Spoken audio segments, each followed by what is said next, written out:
The fluorescent lights in Denver General's emergency room buzzed like angry wasps overhead, casting a harsh, unforgiving glare across the sea of plastic chairs and anxious faces. Marcus Johnson sat hunched forward, his weathered hands trembling as he clutched his 7-year-old daughter's tiny fingers through the thin hospital blanket. Emma's fever had spiked to 104, 2 degrees at 2:17 a.m., and despite everything he'd tried at home cool baths, children's Tylenol, damp washcloths across her burning forehead, nothing would bring her temperature down. Her small body shivered uncontrollably against the scratchy hospital-issued blanket, each labored breath sounding like sandpaper against glass. The sight of his little girl's flushed cheeks and glassy eyes transported Marcus back to another hospital room, another set of monitors, another impossible situation where medicine felt more like gambling than healing. 18 months had passed since cancer claimed his wife Sarah, but the sterile smell of disinfectant and the rhythmic beeping of medical equipment still made his chest tighten with phantom grief. "Daddy, it hurts," Emma whispered, her voice barely audible above the controlled chaos of the emergency department. Her words hit Marcus like physical blows, each syllable a reminder of how powerless he felt in the face of his daughter's suffering. "I know, sweetheart," he murmured, smoothing her damp hair away from her forehead. "The doctors are going to help you feel better real soon." But even as he spoke the words, Marcus wondered if he was making promises he couldn't keep. The billing administrator had been circling like a vulture for the past 3 hours, her clipboard full of forms and payment options that felt more like ultimatums than medical care. The waiting room around them painted a picture of American healthcare at its most brutal. An elderly man clutched his chest in the corner, his wife frantically filling out insurance paperwork with shaking hands. A young mother rocked her crying infant, while arguing with someone on the phone about coverage limits. A construction worker sat with his hand wrapped in a bloodied towel, staring at his phone screen as if the numbers displayed there might somehow change if he looked long enough. Marcus recognized the expression on that worker's face because he'd worn it himself countless times over the past year and a half. It was the look of someone doing rapid-fire mental math: rent versus groceries, electricity versus gas, immediate needs versus long-term consequences. It was the arithmetic of survival that millions of Americans performed daily, calculations that Sarah used to help him navigate before cancer rewrote all their equations. "Mr. Johnson?" The billing administrator's voice cut through his reverie like a blade. Patricia Hendricks, according to her name tag, was a woman in her 50s, with graying hair pulled back in a severe bun and glasses that seemed to magnify her disapproving gaze. She'd been Marcus's assigned tormentor for the better part of the evening, appearing every 30 minutes or so to discuss payment arrangements and insurance limitations. "Yes, ma'am?"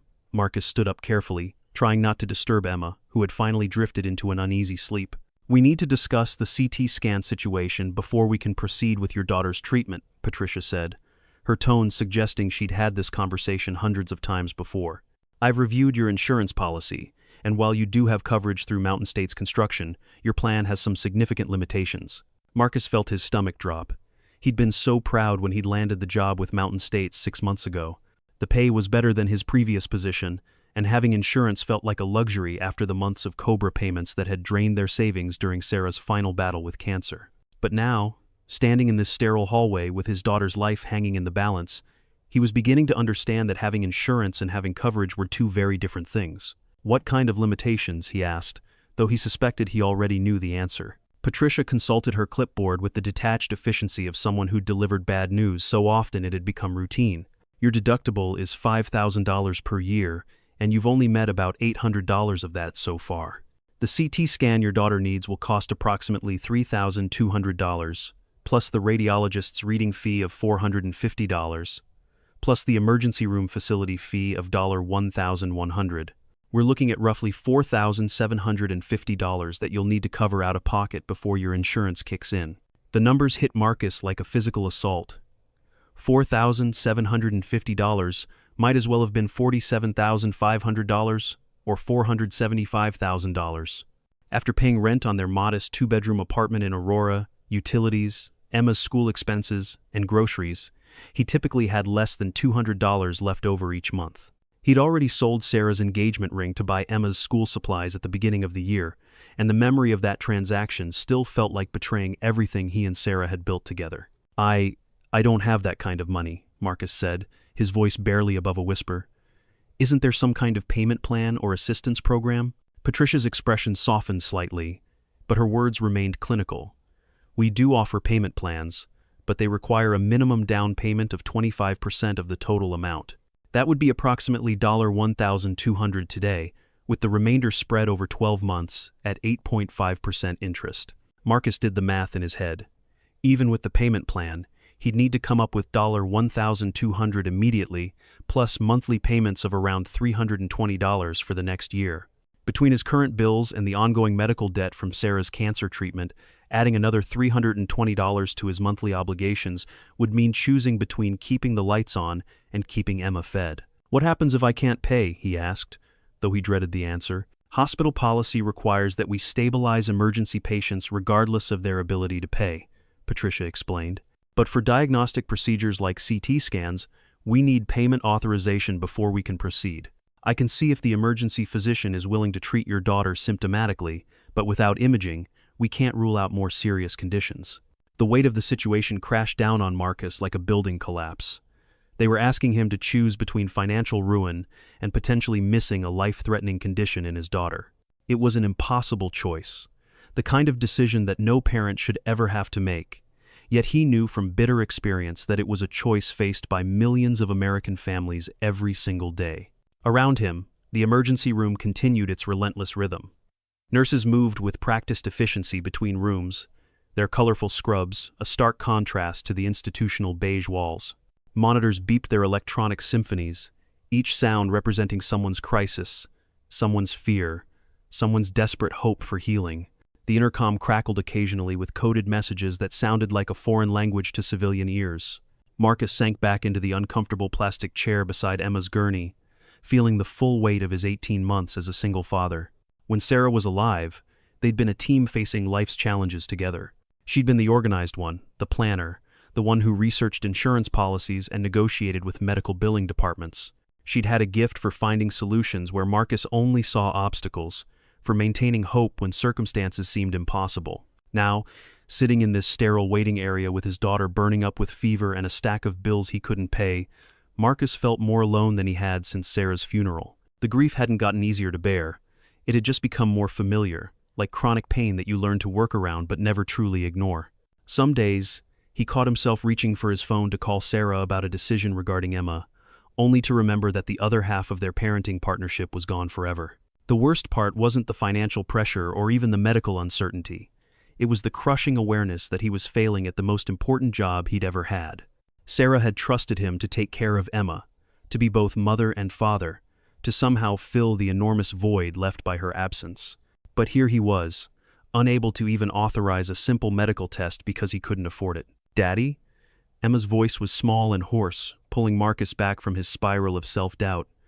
"Are you crying?" Marcus quickly wiped his eyes with the back of his sleeve, embarrassed to realize that tears had been streaming down his face. "Just a little tired, sweetheart. How are you feeling?" "Still hot," Emma said, her words slurred with exhaustion.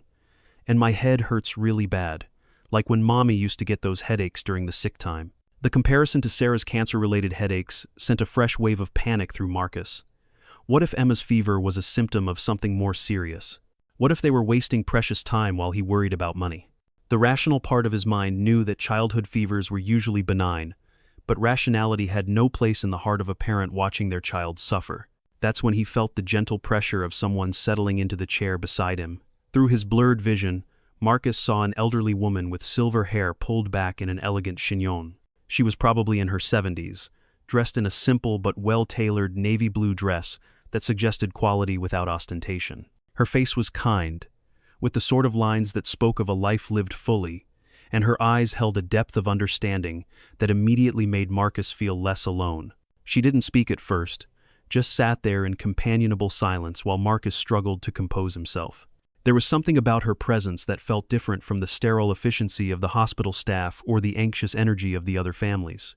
She radiated a calm confidence, as if she'd weathered enough storms to know that even the darkest nights eventually give way to dawn. "I'm sorry," Marcus said finally, his voice rough with emotion. "I don't usually break down in public like this. It's just, everything feels impossible right now." The woman turned to look at him with genuine compassion. "There's no need to apologize," she said softly, her voice carrying the slight accent of someone who'd spent years among Denver's educated elite. "I've been watching you with your daughter for the past hour, and I can see how much you love her. That kind of love doesn't apologize for itself." Marcus found himself really looking at her for the first time. Despite her age, she carried herself with the kind of quiet authority that suggested she was accustomed to being heard when she spoke. Her jewelry was understated but clearly expensive, a simple strand of pearls, a vintage watch that probably cost more than Marcus made in a month. But it was her eyes that captured his attention, eyes that held the unmistakable shadow of someone who'd experienced profound loss. "I'm Eleanor Whitman," she said, extending a manicured hand, "and I couldn't help but overhear your conversation with the billing administrator. Your daughter Emma, is it? She's very lucky to have a father who loves her so fiercely." Eleanor Whitman. The name hit Marcus like a lightning bolt. He'd seen her face on the news just a few weeks ago, featured in a story about Denver's most influential philanthropists. Eleanor Whitman, widow of Richard Whitman, the tech entrepreneur who'd built Whitman Dynamics into one of Colorado's largest software companies before his death 5 years earlier. She'd inherited a fortune estimated at over $2 billion and had since become known for her quiet but substantial charitable work throughout the Denver metro area. "Mrs. Whitman," Marcus stammered, suddenly conscious of his wrinkled work clothes and the stubble on his unshaven face. What are you doing here? I mean, not that you shouldn't be here, but..." Eleanor smiled, and in that smile, Marcus saw something he hadn't expected from someone of her stature: genuine warmth, without a trace of condescension. "My housekeeper's grandson fell off his bicycle this afternoon and needed stitches. I brought the family to the emergency room because their car is in the shop, and I've been waiting to make sure everything went smoothly." She gestured toward a Hispanic family across the waiting room, where a young boy with a bandaged forehead was now laughing at something on his mother's phone. "Miguel is going to be fine, but I noticed you and Emma while I was waiting, and I couldn't help but be moved by your situation." Marcus felt heat rise in his cheeks. "You heard about the money trouble." "I did," Eleanor acknowledged without embarrassment. "And I want you to know that what I witnessed wasn't shame or failure. It was a father doing everything in his power to care for his child under impossible circumstances. That's not something to be ashamed of, it's something to be proud of." The kindness in her voice nearly broke Marcus's composure again. For so long, he'd felt like he was drowning in inadequacy, convinced that a better father, a more successful man, would have found a way to provide for his daughter without facing these impossible choices. But Eleanor's words suggested a different interpretation of his struggle. "Mrs. Whitman, I appreciate your kindness, but I can't accept charity," Marcus said, his pride warring with his desperation. "I need to find a way to handle this myself." Eleanor's expression grew thoughtful. "Who said anything about charity? I'm talking about an investment." Before Marcus could ask what she meant, Eleanor stood and walked with purposeful strides toward Patricia's desk. Marcus watched in fascination as she spoke quietly with the billing administrator, whose entire demeanor transformed from bureaucratic indifference to respectful attention. Patricia nodded repeatedly, her fingers flying across her computer keyboard as she pulled up various screens and forms. Within minutes, Eleanor was returning to Marcus's side with a slight smile. "Emma's CT scan has been authorized," she said simply. "They'll be taking her back within the next 15 minutes. Marcus stared at her in disbelief. "But the money, the insurance, all taken care of," Eleanor said. "But I meant what I said about this being an investment, not charity. I've been watching you with Emma for the past several hours, Marcus. The way you advocate for her, the way you maintain your dignity even in the face of impossible circumstances, the way you treat every hospital staff member with respect, despite your frustration of that, tells me everything I need to know about your character." As if summoned by their conversation, a nurse appeared beside them with a wheelchair. "Mr. Johnson, we're ready to take Emma for her CT scan now, doctor. Rodriguez will have the results within the hour, and we'll know exactly what we're dealing with." Marcus felt his knees nearly buckle with relief as he kissed Emma's forehead and helped her into the wheelchair. For the first time in hours, his daughter wasn't caught in medical limbo. Whatever the scan revealed, at least they would know what they were fighting. "Thank you," he whispered to Eleanor as the nurse wheeled Emma away. "I don't know how I'll ever repay you." Eleanor settled back into her chair with the satisfied expression of someone who just solved a complex equation. "You want to know why I helped you?" she asked. "It wasn't because I felt sorry for you, and it wasn't because I have money to spare. It was because I recognized something in you that I've been looking for." Marcus waited for her to continue, still struggling to process what had just happened. 5 years ago, my husband Richard collapsed in his office from a massive heart attack," Eleanor began, her voice taking on a distant quality. By the time the paramedics got him to this very hospital, the damage was already done. But I still had to sit in a room very much like this one, praying for a miracle that never came. She paused, composing herself before continuing. I had every resource imaginable at my disposal, the best cardiologists in the country, unlimited funds, connections to medical experts around the world. None of that could save Richard. What struck me during those awful hours was watching other families around me facing the same terror I was experiencing, except they also had to worry about whether they could afford to fight for their loved ones. Marcus listened intently as Eleanor's story unfolded, beginning to understand the deeper currents that had brought them together in this moment. That's when I decided that money should never be the deciding factor in someone's medical care, Eleanor continued. Richard and I were blessed with resources we never fully earned. He inherited his father's company, I inherited his empire. The least we could do was make sure other families didn't have to choose between bankruptcy and their children's health. The next hour passed in a blur of medical consultations and test results. Emma's CT scan revealed a severe sinus infection that had spread to her inner ear, causing the dangerous fever and intense headaches. It was serious, but completely treatable with the right combination of antibiotics and anti-inflammatory medication. As Marcus held his daughter's hand, while the IV dripped life-saving medicine into her small arm, he felt a gratitude so profound it left him speechless. But Eleanor's intervention in their lives was just beginning. Over the following days, as Emma recovered at home, a series of seemingly unrelated events began to unfold. First, Marcus received a call from a construction company he'd never heard of, Pinnacle Development Group, offering him a position as a project supervisor that paid nearly double his current salary. "We received a glowing recommendation about your work ethic and leadership abilities," the hiring manager, Janet Chen, explained during their phone conversation. "Someone who's worked with you spoke very highly of your character and reliability. We're always looking for people who can manage teams while maintaining high standards." Marcus was puzzled by the recommendation, since he'd been working primarily alone on smaller projects for the past year. When he pressed for details, Janet mentioned that the reference had come from someone who'd observed his professional conduct firsthand, though she couldn't provide specifics due to confidentiality agreements. The job offer came with comprehensive health insurance, a $2,000 signing bonus, and opportunities for advancement within the company. It seemed too good to be true, but when Marcus researched Pinnacle Development Group, he discovered they were a legitimate company with an impressive portfolio of residential and commercial projects throughout the Denver metro area. 3 days later, Emma's school counselor called with equally surprising news. An anonymous donor had established a scholarship fund specifically for students who'd lost a parent and demonstrated exceptional resilience in the face of adversity. The scholarship would cover not only Emma's tuition but also provide funding for extracurricular activities, educational trips, and college preparatory programs. "The donor was very specific about the criteria," explained Mrs. Rodriguez, Emma's counselor. "They wanted to support children who'd shown strength and character during difficult times, and Emma's teachers unanimously recommended her for the program." As these coincidences continued to accumulate, Marcus began to suspect Eleanor's invisible hand in his family's changing fortunes. His suspicions were confirmed when he received a handwritten note in the mail, written on elegant stationery, with Eleanor's address embossed at the top.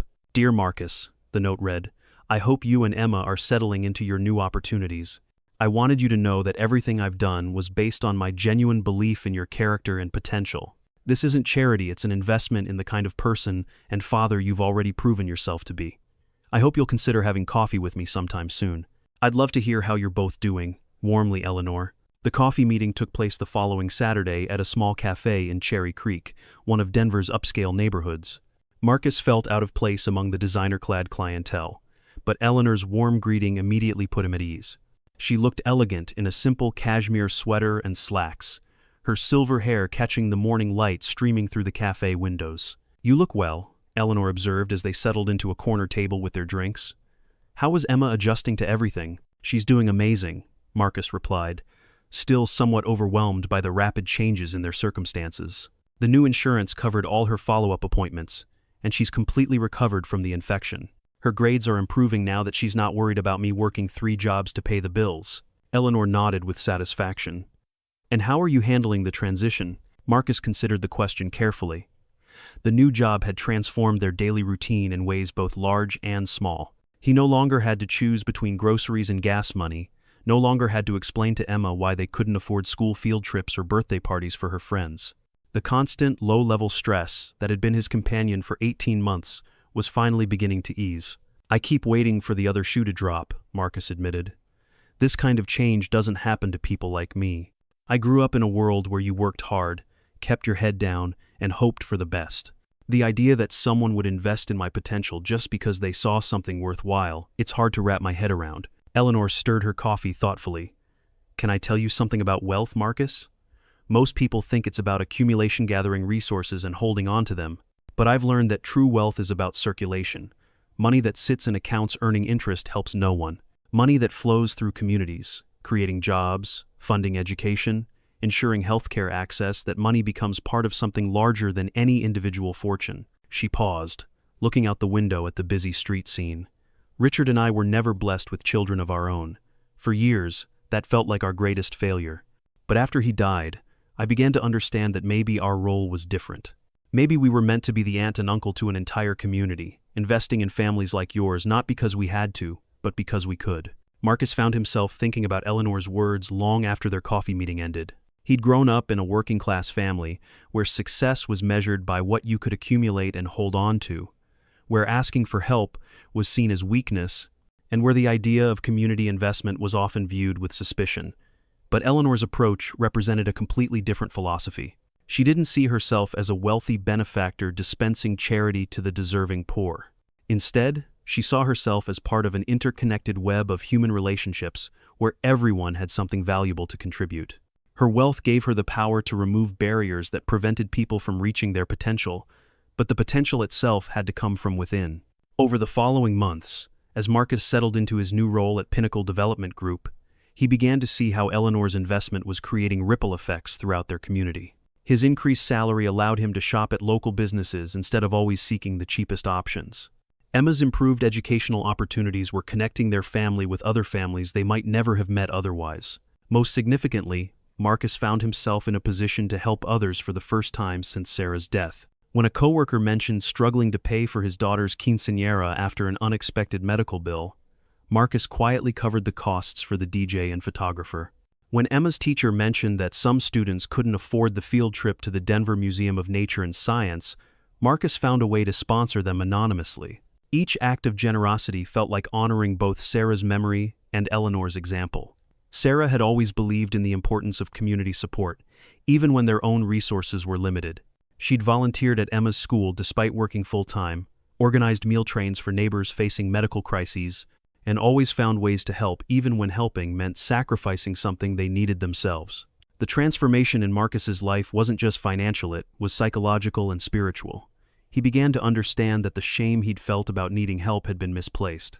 There was no moral virtue in struggling alone when community support was available, just as there was no moral failure in accepting assistance from someone who had the resources to provide it. This shift in perspective became particularly clear during a conversation with Emma one evening as he tucked her into bed.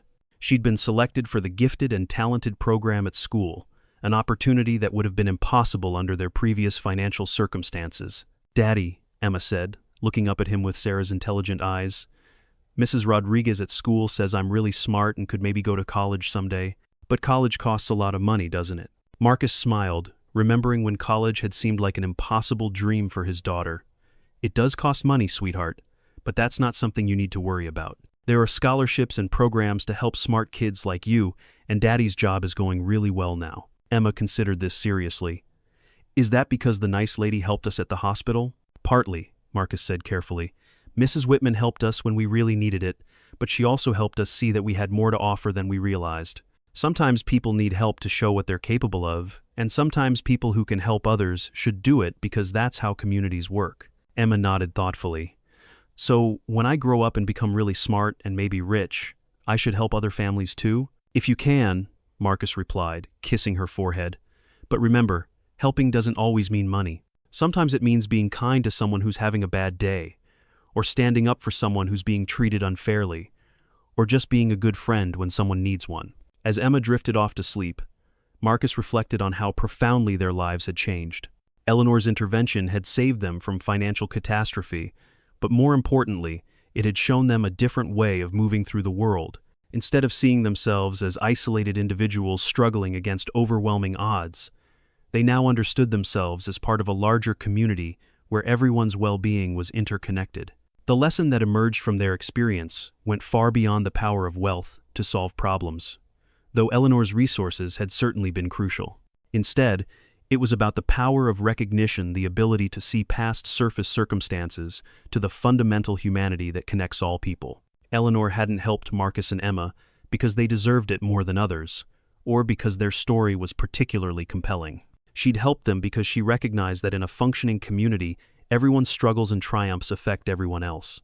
When one family thrives, it creates possibilities for other families to thrive as well. That recognition had transformed not just Marcus and Emma's immediate circumstances, but their entire understanding of what it means to live a meaningful life. They'd learned that strength isn't about never needing help, it's about accepting help gracefully when it's offered and providing help generously when you're able. They'd learned that dignity isn't about maintaining prideful independence, it's about treating yourself and others with respect regardless of circumstances. Most importantly, they'd learned that the measure of a life well lived isn't found in what you accumulate for yourself, but in how you contribute to the web of relationships that sustains every community. Eleanor's wealth had made their transformation possible, but the transformation itself was about something far more valuable than money. The recognition that every person's well-being is connected to everyone else's, and that true prosperity can only be achieved when it's shared. 6 months after that terrifying night in the emergency room, Marcus received an invitation to Eleanor's annual holiday party. The event was held at her historic mansion in the Country Club neighborhood, a sprawling estate that had been in her husband's family for 3 generations. Marcus had never been to such an elegant gathering, but Eleanor had insisted that he and Emma attend. The party was a revelation. Instead of the stuffy, formal affair Marcus had expected, it was a warm celebration that brought together people from every walk of life. There were business leaders and teachers, artists and construction workers, doctors and social workers, all united by their connection to Eleanor's various philanthropic endeavors. As Marcus mingled with the other guests, he began to understand the full scope of Eleanor's impact on their community. There was Maria, a young Latina woman who'd started her own accounting firm after Eleanor funded her MBA program.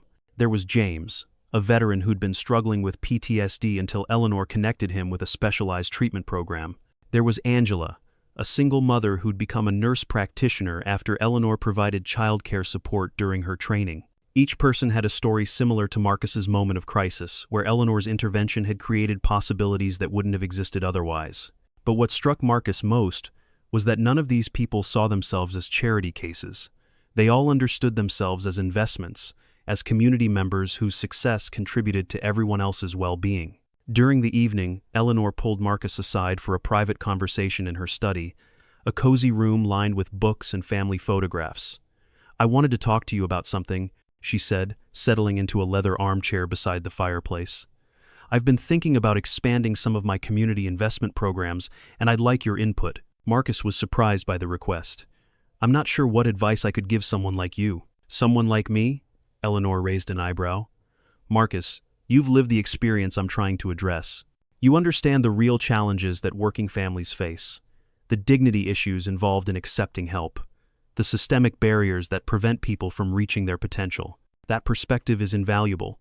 Over the following months, Marcus found himself serving as an informal advisor to Eleanor's foundation.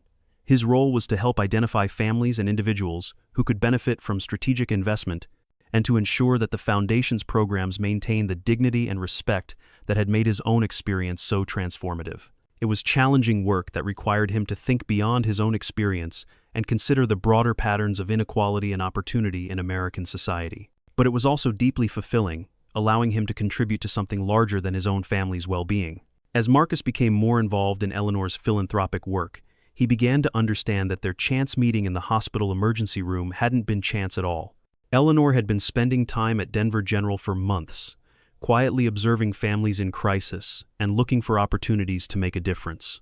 She'd developed a system for identifying people who could benefit from strategic investment, and she'd trained herself to recognize the signs of character and resilience that made such investments worthwhile. "You weren't the first family I helped," Eleanor told him during one of their regular strategy meetings. "But you were the first one who made me realize that I needed to be more systematic about this work. Watching you maintain your dignity and compassion, even under impossible circumstances, showed me what was possible when someone gets the support they need to reach their potential. The conversation took place in Eleanor's foundation offices, a modern building in downtown Denver that housed her growing team of social workers, financial advisors, and community organizers. What had started as Eleanor's personal charitable giving had evolved into a sophisticated operation that was beginning to serve as a model for other philanthropists around the country. The traditional approach to charity is based on the idea that some people have resources and others have needs, Eleanor explained as they reviewed applications for the foundation's newest program. But that model creates a hierarchy that's ultimately damaging to everyone involved. The people receiving help feel diminished, and the people providing help feel superior. It's a dynamic that prevents real transformation. Marcus nodded, thinking about his own initial resistance to Eleanor's help. I almost didn't accept your assistance because I was so worried about being seen as a charity case. Exactly, Eleanor said. But when we frame these interactions as investments in human potential, everything changes. The person receiving support understands that they're expected to contribute something valuable to the community. The person providing support understands that they're not just giving money away, they're building something larger than themselves. As their conversation continued, Marcus began to see how Eleanor's approach was creating a new model for addressing inequality in American society. Instead of treating poverty and financial instability as individual failures, she was addressing them as community challenges that required community solutions. The foundation's programs now included everything from emergency medical assistance to educational scholarships, from small business loans to job training programs. But all of these initiatives shared a common philosophy. They were designed to remove barriers that prevented people from contributing their talents to the community, rather than simply providing temporary relief from financial hardship. 2 years after that night in the emergency room, Marcus was promoted to regional manager at Pinnacle Development Group, a position that came with significant responsibility for hiring and training new employees. One of his first initiatives was to partner with Eleanor's foundation to create apprenticeship programs for young people from disadvantaged backgrounds. The program provided training in construction trades, along with mentorship and support services that helped participants navigate the transition from unemployment or underemployment to stable, well-paying careers.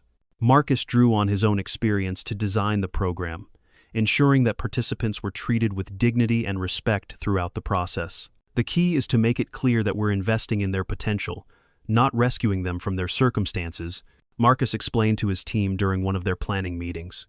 These aren't charity cases, they're future leaders in our industry who just need the right opportunities to show what they can do. The apprenticeship program became a model for similar initiatives throughout Colorado, attracting attention from policymakers and business leaders who were looking for effective ways to address skills gaps in the construction industry while providing opportunities for economic mobility.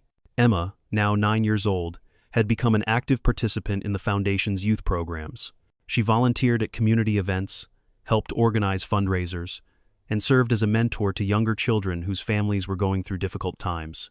Her natural empathy and intelligence made her a powerful advocate for the foundation's mission. I like helping other kids whose parents are sad, Emma told Marcus one evening after a particularly successful fundraising event. It makes me feel like Mommy would be proud of us. Marcus felt his eyes fill with tears at his daughter's words. Sarah would indeed be proud of the people they'd become, the community they'd built, and the difference they were making in other families' lives. But more than that, she would be proud of the way they'd learned to honor her memory, not through grief alone, but through service to others. The transformation in their lives had been profound, but it had also been gradual enough that Marcus sometimes forgot how different things had been just a few years earlier. It was only when he encountered families in similar situations to his own that he fully appreciated the magnitude of the change. One evening, while visiting Denver General for a foundation event, Marcus found himself back in the same emergency room where he'd first met Eleanor. This time, he was there as a volunteer, helping to identify families who might benefit from the foundation's emergency assistance programs. He noticed a young mother sitting alone with her infant son, frantically filling out paperwork while the baby cried inconsolably. The woman's face showed the same desperate determination that Marcus remembered from his own darkest moments, the same fierce love combined with overwhelming fear. Marcus approached her carefully, remembering how raw and defensive he'd felt during his own crisis. "Excuse me," he said gently. "I'm Marcus Johnson from the Whitman Foundation. I noticed you might be dealing with some challenging circumstances, and I wanted to let you know that we have programs that might be able to help." The woman looked up at him with suspicious eyes. "I don't need charity," she said firmly. "I can take care of my son myself." Marcus smiled, recognizing the pride and dignity in her response. "I understand completely," he said. "I felt the same way when I was sitting in that exact same chair a few years ago with my daughter. But this isn't about charity, it's about community investment. Sometimes we all need support to show what we're capable of." Over the next hour, Marcus listened to the woman's story. Her name was Jennifer, and she was a single mother whose ex-husband had stopped paying child support. She worked as a medical technician, but her son's chronic asthma had required multiple emergency room visits that were draining her savings and pushing her toward bankruptcy. The situation was heartbreakingly familiar, but Marcus was now in a position to offer real help. The foundation could cover the immediate medical expenses, connect Jennifer with legal assistance for the child support issue, and provide access to better healthcare options that would help manage her son's condition more effectively. "Why would you help me?" Jennifer asked, echoing the same question Marcus had posed to Eleanor years earlier. "Because I know what it's like to be where you are right now," Marcus replied. "And because someone once saw potential in me when all I could see was failure. That investment changed everything for my family, and now it's my turn to pass that forward." Jennifer's eyes filled with tears as Marcus explained the foundation's philosophy and programs. Like Marcus had been, she was initially resistant to accepting help, but gradually came to understand that this was about community investment rather than charity. Within a few weeks, her son's medical situation was stabilized, her legal issues were being addressed, and she'd been connected with a support network of other single parents who'd faced similar challenges. 6 months later, Jennifer would become one of the foundation's most effective volunteer advocates, using her experience as a medical technician to help other families navigate the healthcare system. Her story became another thread in the growing tapestry of community transformation that Eleanor's vision had initiated. As Marcus reflected on this pattern of transformation, he began to understand that Eleanor's greatest gift hadn't been her money, it had been her ability to see potential where others saw only problems.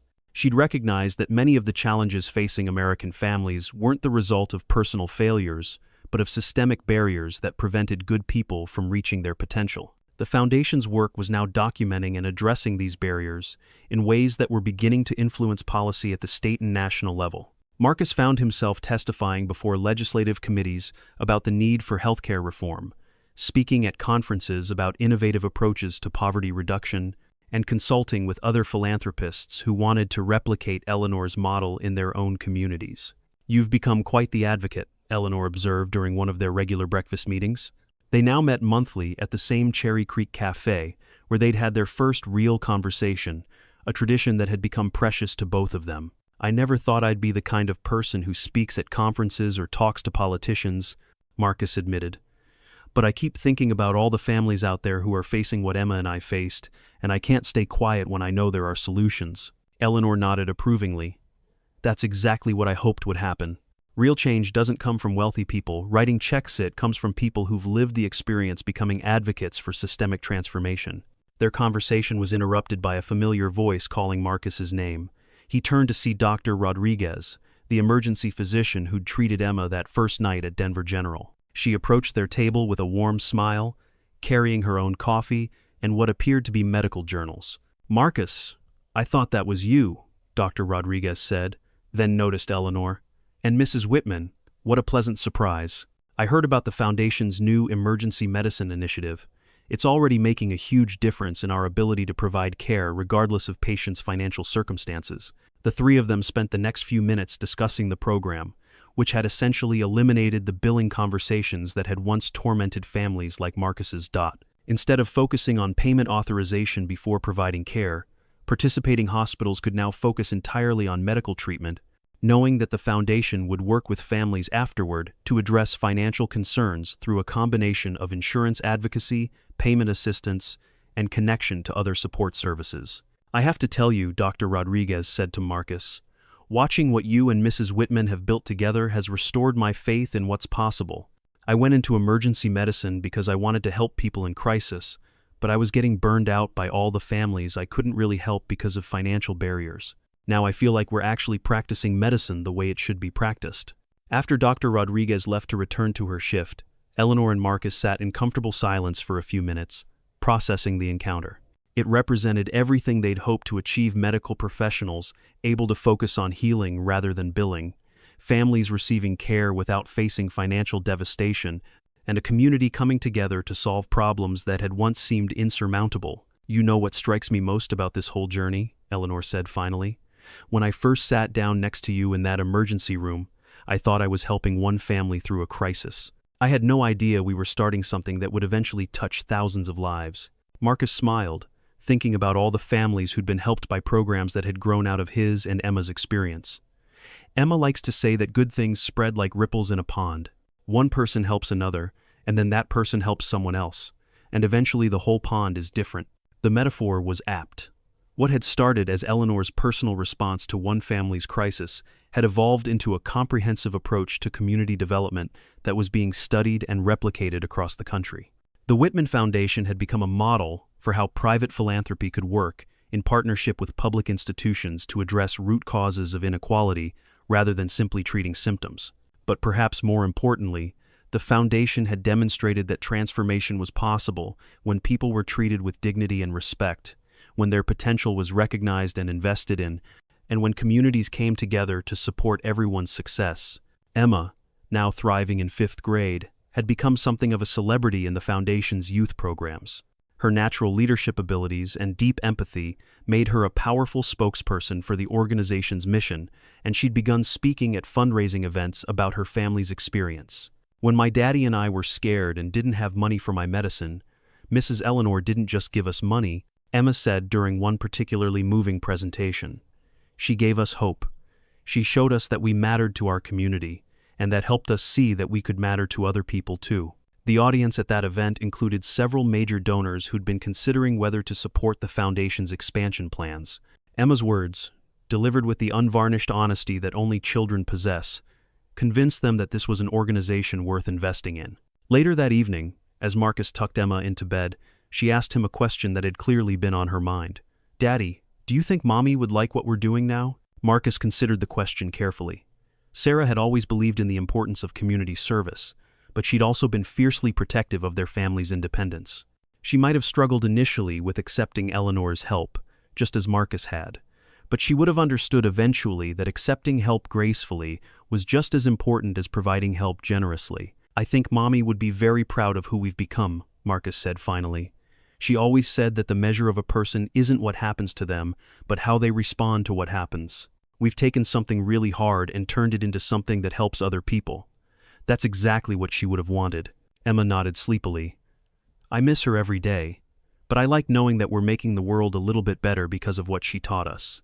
As Emma drifted off to sleep, Marcus reflected on how much their understanding of Sarah's legacy had evolved. Initially, he'd felt that honoring her memory meant struggling alone, maintaining the same fierce independence that had characterized their marriage. But he'd come to understand that Sarah's real legacy was her belief in the fundamental goodness of people and the importance of community.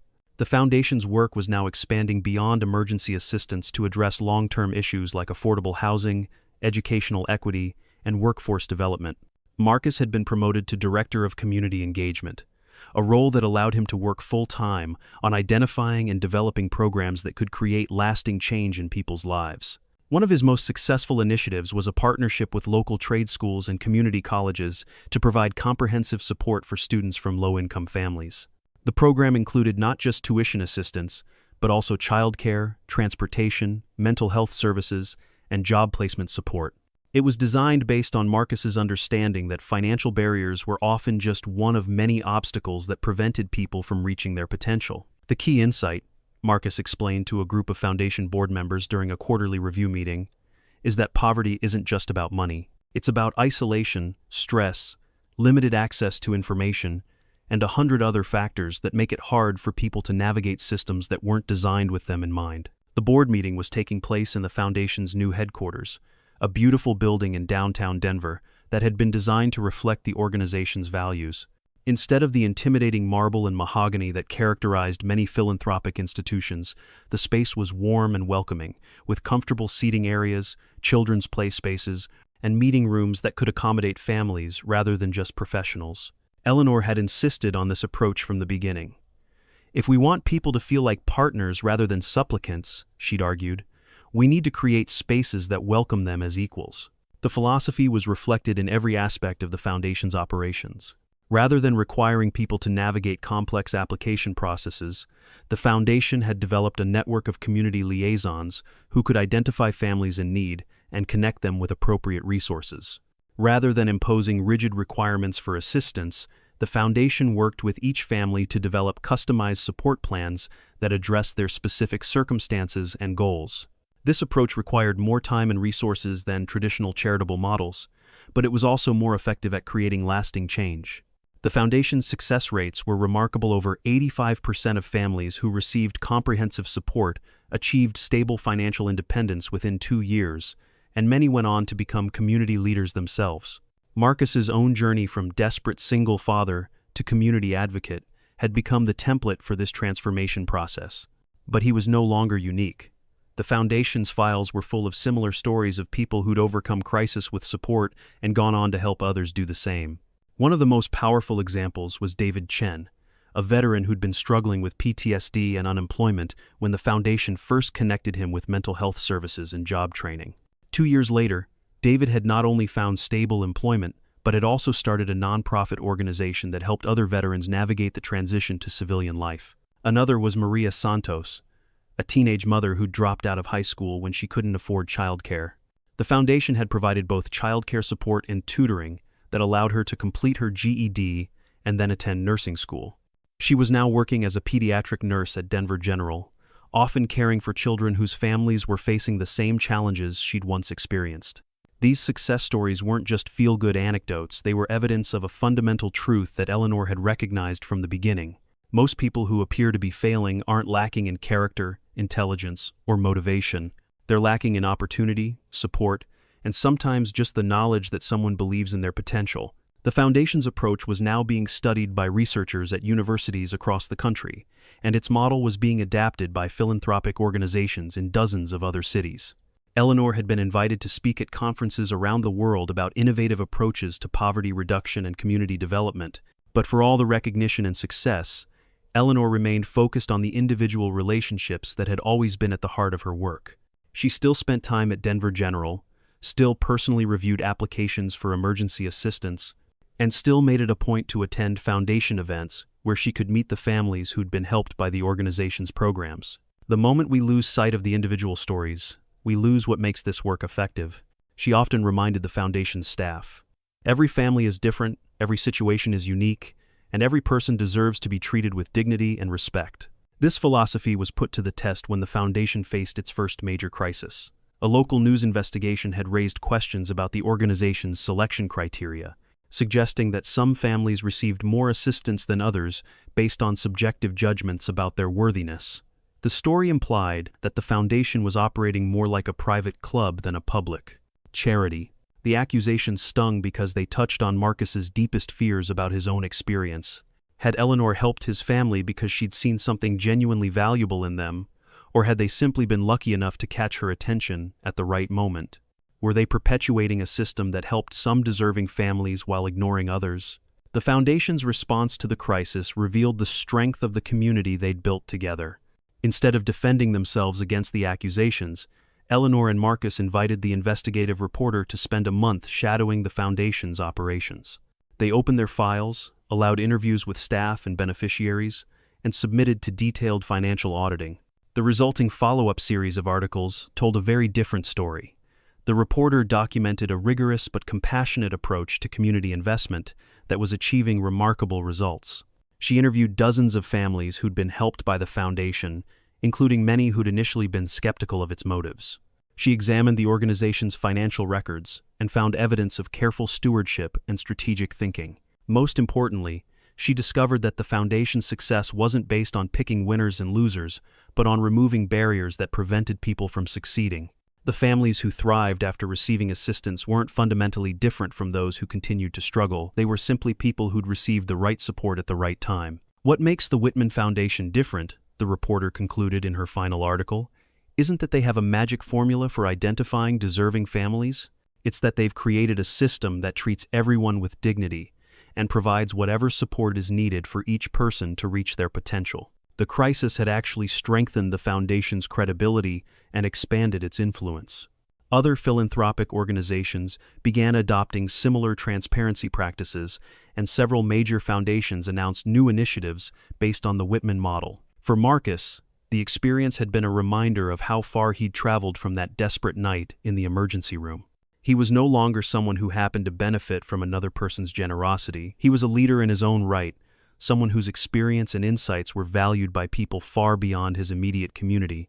Emma, now in middle school, had become an active participant in the Foundation's youth leadership program. She'd organized fundraisers, spoken at community events, and even testified before the state legislature about the importance of healthcare access for children. Her poise and intelligence impressed adults who had no idea that just a few years earlier, she'd been a scared little girl lying in a hospital bed while her father worried about how to pay for her treatment. "I want to be a doctor when I grow up," Emma told Marcus one evening as they reviewed her middle school course selections. "But not just any doctor. I want to be the kind of doctor who helps families like we used to be, families who are scared and don't know if they can afford to get better." Marcus felt his heart swell with pride at his daughter's words. Sarah would have been amazed to see the confident, compassionate young woman Emma was becoming. The Foundation's scholarship programs had opened doors that would have been impossible under their previous circumstances, but Emma's character and determination were entirely her own. "You'll be an amazing doctor," Marcus told her.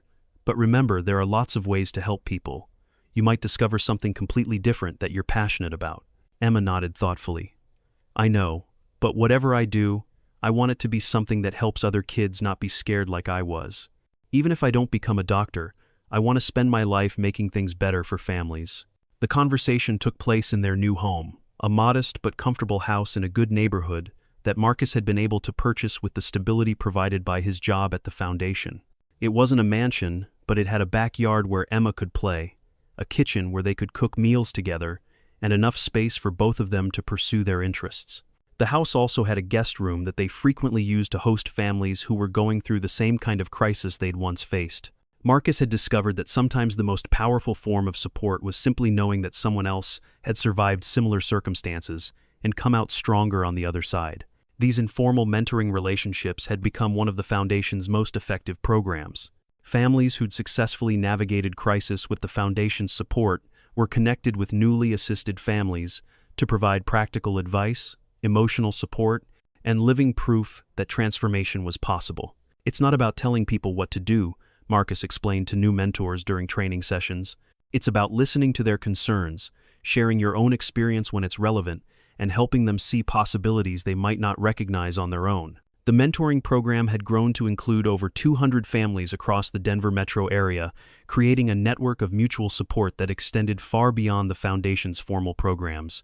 Annual reunions brought together hundreds of people whose lives had been touched by Eleanor's vision, creating a community celebration that demonstrated the power of collective transformation. At the most recent reunion, held in a downtown convention center, Marcus found himself standing on the stage, looking out at an audience that represented thousands of individual success stories. There were former emergency assistance recipients who'd become small business owners, scholarship recipients who'd graduated from college and started careers, and families who'd moved from crisis to stability to community leadership. Eleanor sat in the front row, beaming with pride at what they'd built together. At 78, she remained actively involved in the Foundation's work, though she'd gradually transitioned many operational responsibilities to Marcus and other staff members. Her presence at events like this was a reminder of the personal relationships that remained at the heart of the organization's mission. "When I first met Mrs. Whitman," Marcus told the audience, "I thought she was just a wealthy woman who felt sorry for my daughter and me. I was wrong about that, but not in the way you might think. She wasn't just wealthy, she was wise. And she didn't feel sorry for us. She saw potential in us that we couldn't see in ourselves." The audience listened intently as Marcus continued. "What I've learned over the past few years is that every single person in this room has that same potential. The difference isn't that some people are more deserving than others, or that some people work harder than others. The difference is that some people get the support they need to reach their potential, and others don't." He paused, looking out at the diverse crowd of families, volunteers, and staff members. "Our job isn't to decide who deserves help, it's to make sure that everyone gets the support they need to show what they're capable of. That's what Mrs. Whitman showed me, and that's what we're trying to show everyone else." The speech concluded with a standing ovation, but for Marcus, the real reward was the conversations that followed. Former beneficiaries shared updates on their progress, new volunteers committed to getting involved, and donors pledged additional support for expanding programs. One conversation that particularly moved Marcus was with Jennifer, the single mother he'd met in the emergency room 2 years earlier. She'd not only resolved her immediate crisis but had also completed a nursing program and was now working in the pediatric intensive care unit at Children's Hospital Colorado. "I keep thinking about that night when you first talked to me," Jennifer said as they stood together near the reunion's silent auction display. "I was so angry and scared, and I almost didn't listen to what you were saying. But something about the way you talked about community investment instead of charity made me realize that maybe I wasn't as alone as I thought." Jennifer's story had become one of the Foundation's most powerful examples of systemic change. Her success wasn't just personal, it had ripple effects throughout her family and community. Her son's asthma was now well controlled, thanks to better healthcare access. Her ex-husband was finally paying child support, thanks to legal assistance. And she was earning enough as a nurse to build savings for the first time in her life. But perhaps most importantly, Jennifer had become an advocate for other single mothers facing similar challenges. She'd testified before the state legislature about the need for affordable childcare, spoken at medical conferences about the connection between financial stress and health outcomes, and served on the Foundation's board of directors. "I never imagined I'd be the kind of person who speaks at conferences or serves on boards," Jennifer told Marcus. "But I keep thinking about all the mothers out there who are where I used to be, and I can't stay quiet when I know there are solutions." Her words echoed Marcus's own journey from desperate father to community advocate, illustrating how the Foundation's approach created not just individual transformation but also systemic change. By helping people resolve their immediate crises and then supporting their long-term development, the organization was creating a growing network of community leaders who understood firsthand the barriers that prevented families from thriving. As the reunion wound down and families began heading home, Eleanor and Marcus found themselves standing together in the now empty convention center, surrounded by the remnants of an evening that had celebrated thousands of individual success stories. "You know what amazes me most about all this?" Eleanor said, gesturing at the empty chairs and leftover decorations. "When I first sat down next to you in that emergency room, I thought I was just helping one family through a crisis. I had no idea we were starting something that would eventually become a model for community transformation." Marcus nodded, reflecting on how their chance encounter had evolved into something far larger than either of them had originally envisioned. "Emma likes to say that we're like stones thrown into a pond. The ripples keep spreading long after the stone disappears under the water." The metaphor captured something essential about their work. The Foundation's impact couldn't be measured simply by counting the number of families served or dollars distributed. Its real success lay in the way it had changed how their community thought about poverty, opportunity, and mutual responsibility. Local hospitals had adopted new policies for working with uninsured families. Schools had developed more comprehensive support programs for students facing housing or food insecurity. Businesses had created apprenticeship programs for people transitioning out of poverty. City and county governments had restructured their social services to be more responsive to families' actual needs rather than bureaucratic requirements. These systemic changes meant that future families facing crisis would encounter a more supportive environment than Marcus and Emma had found during their darkest days. The emergency room billing conversations that had once tortured desperate parents were becoming increasingly rare. The shame and isolation that had once accompanied financial struggle were being replaced by community support and practical assistance. "I think about Sarah often during moments like this," Marcus told Eleanor as they walked toward the convention center's exit.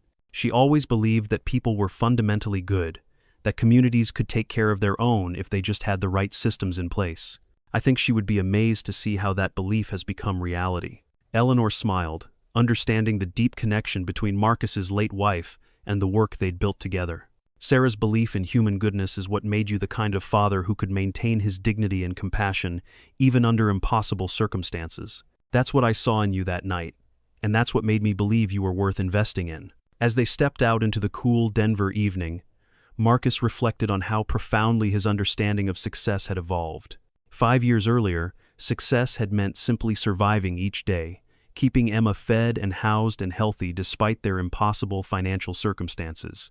Now, success meant something entirely different. It meant using his experience to help others, building systems that prevented future families from facing the same isolation and desperation he'd once endured. The transformation hadn't been easy or automatic. There had been moments of doubt, setbacks that threatened to overwhelm their progress, and challenges that required them to constantly adapt their approaches. But through it all, the foundation principles that Eleanor had articulated during their first conversation remained constant: treating people with dignity, recognizing potential rather than just problems, and understanding that everyone's well-being is connected. These principles had created something unprecedented in American philanthropian organization that achieved remarkable results, not by imposing solutions from above, but by working in partnership with communities to address root causes of inequality. The Whitman Foundation had become a model that other organizations were studying and replicating, but its success wasn't based on any secret formula or innovative technology. Instead, it was based on the simple recognition that most people who appear to be failing aren't lacking in character or capability, they're lacking in opportunity and support.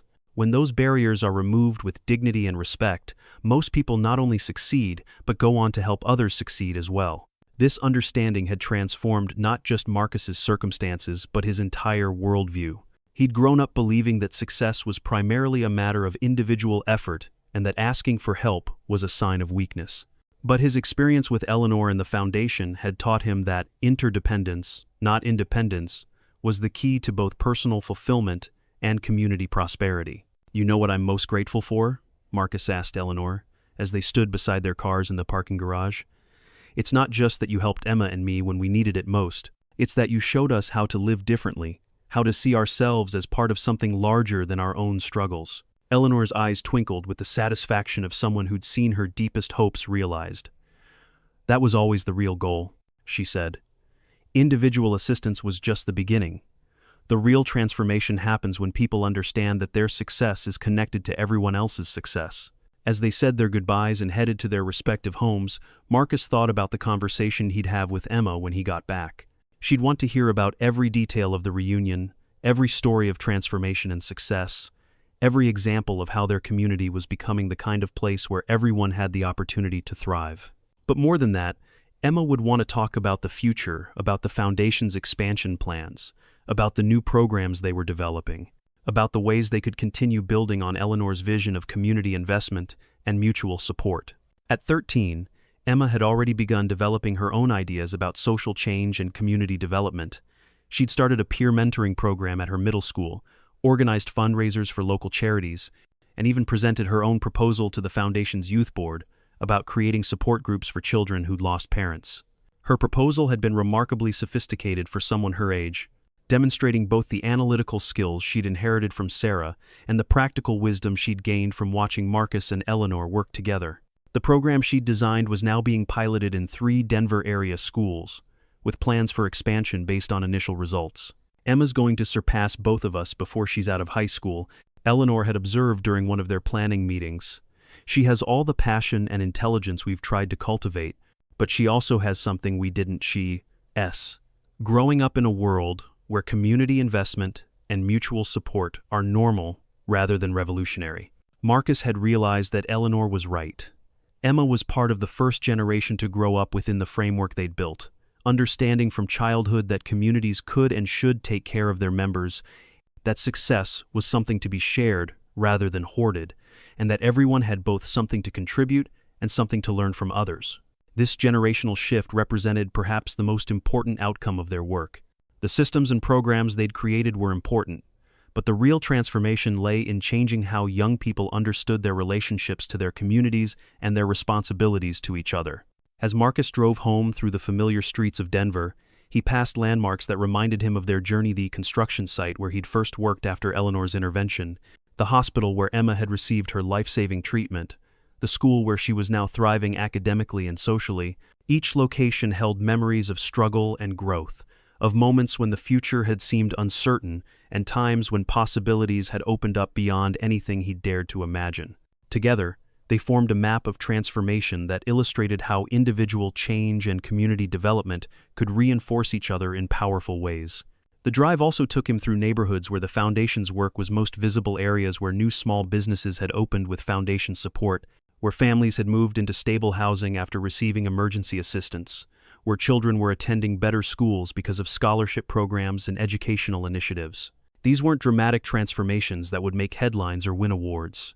They were the quiet, steady improvements in daily life that represented real progress for working families better: healthcare access, more stable employment, stronger educational opportunities, and the kind of community support that made it possible for people to weather inevitable crises without losing everything they'd worked to build. By the time Marcus pulled into his driveway, he'd mentally reviewed the evening's conversations and begun planning the foundation's next initiatives.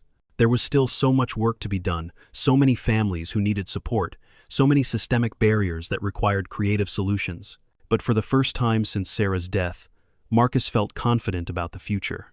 Not because their problems were solved, poverty and inequality would require generations of sustained effort to address, but because they'd proven that transformation was possible when communities committed to supporting everyone's success.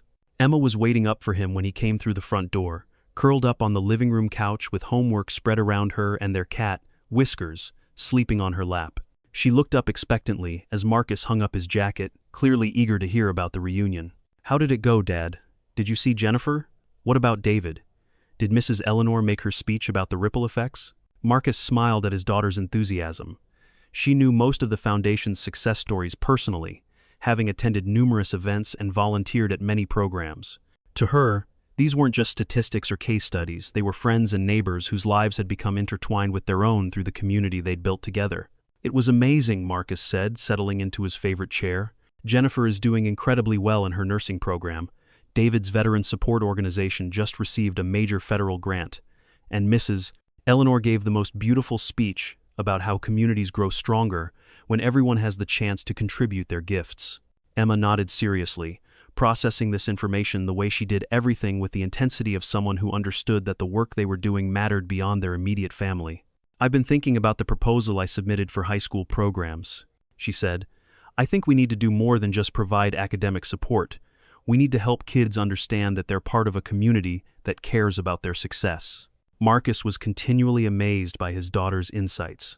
At 13, she already understood principles of community development that many adults never grasped.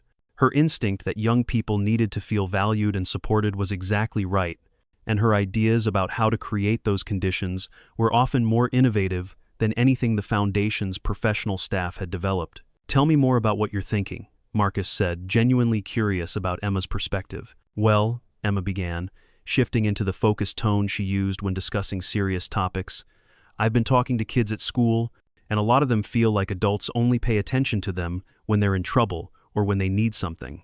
But what if we created programs where teenagers were actually helping solve community problems? Like, what if high school students were involved in designing solutions for homelessness or food insecurity or educational inequality?" Marcus found himself taking notes on his phone as Emma outlined her ideas. Her proposal was remarkably sophisticated, calling for youth advisory councils that would work alongside adult boards, mentorship programs that paired high school students with community leaders, and service learning projects that addressed real needs while developing young people's leadership skills.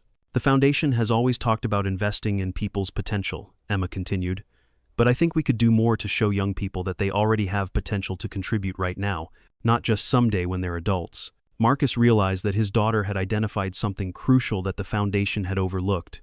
Most of their programs focused on helping families overcome crises and achieve stability, with the implicit assumption that meaningful community contribution would come later, after people had gotten back on their feet. But Emma was suggesting that being able to contribute to solutions was itself part of what people needed to feel valued and connected. "You know what, Em? I think you're onto something really important. What if we set up a meeting with Mrs. Eleanor to discuss your ideas?" Emma's face lit up with excitement. "Really? You think she'd want to hear from me?" "I think she'd be honored to hear from you," Marcus said honestly. "Remember, the foundation exists because someone saw potential in our family when we couldn't see it ourselves. Mrs. Eleanor has always been interested in ideas that come from people who've lived the experiences we're trying to address." Over the next few weeks, Emma refined her proposal with the same thoroughness she brought to her school projects. She interviewed classmates about their experiences with community service, researched youth development programs in other cities, and even conducted a survey of local teenagers about what kinds of opportunities they'd find most meaningful. Her final presentation to Eleanor and the Foundation's board was remarkable for its combination of youthful idealism and practical wisdom. Emma argued that traditional approaches to youth development often treated teenagers as problems to be solved rather than resources to be developed. and she outlined specific ways the foundation could create opportunities for young people to make real contributions to community improvement. "I think adults sometimes forget what it feels like to be young and want to make a difference," Emma told the board. "We have energy and ideas and time, but most programs just ask us to volunteer for things that adults have already decided are important. What if instead we ask young people to help identify problems and design solutions?" Eleanor was visibly moved by Emma's presentation.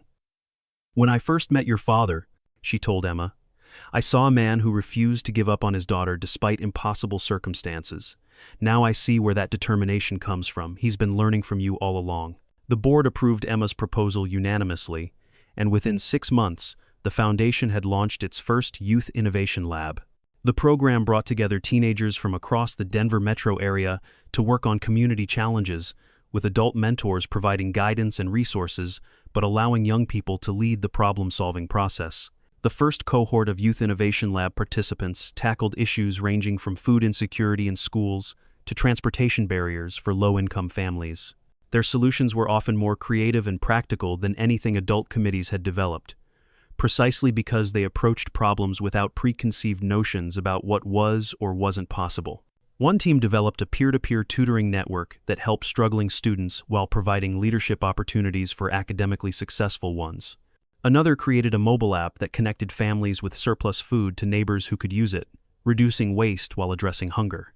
A third group organized community workshops where teenagers taught older adults to use technology while learning about different career paths from experienced professionals. The success of these initiatives demonstrated Emma's central insight that young people didn't just need support to reach their potential, they needed opportunities to exercise that potential in ways that benefited their communities. The Youth Innovation Lab became one of the Foundation's most popular and effective programs, with waiting lists of teenagers eager to participate. More importantly, it began to change how the broader community thought about young people's capabilities and contributions. Instead of seeing teenagers primarily as students preparing for future productivity, the program encouraged adults to recognize them as current community members with valuable perspectives and abilities. "Emma has taught us all something crucial," Eleanor reflected during the program's first annual showcase. "We've been so focused on helping people overcome barriers that we sometimes forgot to create opportunities for them to contribute their unique gifts. Real community development happens when everyone, regardless of age, background, or circumstances, has the chance to make their community better." The showcase event, held in the same convention center where the foundation held its annual reunions, featured presentations from all the Youth Innovation Lab teams. The audience included parents, community leaders, foundation staff, and representatives from other organizations interested in replicating the program. Marcus sat in the audience watching Emma facilitate a panel discussion about youth leadership with the confidence and poise of someone far beyond her years. She'd grown into the kind of young woman that Sarah would have been incredibly proud of, intelligent, compassionate, and committed to using her abilities in service of others. But perhaps more remarkably, Emma had maintained the humility and gratitude that had characterized her during their family's darkest days. Despite the opportunities and recognition that had come with the foundation's success, she remained grounded in the understanding that their good fortune was intimately connected to the well-being of their broader community. "I want to thank Mrs. Eleanor and my dad and everyone at the foundation," Emma said during her closing remarks, "but I also want to thank all the families who've shared their stories with us. Everything we've learned about community and helping each other has come from people who were brave enough to accept support when they needed it, and generous enough to help others once they were able." The audience's standing ovation felt like recognition not just for Emma's individual accomplishments, but for the community transformation that her family's story had helped to catalyze. In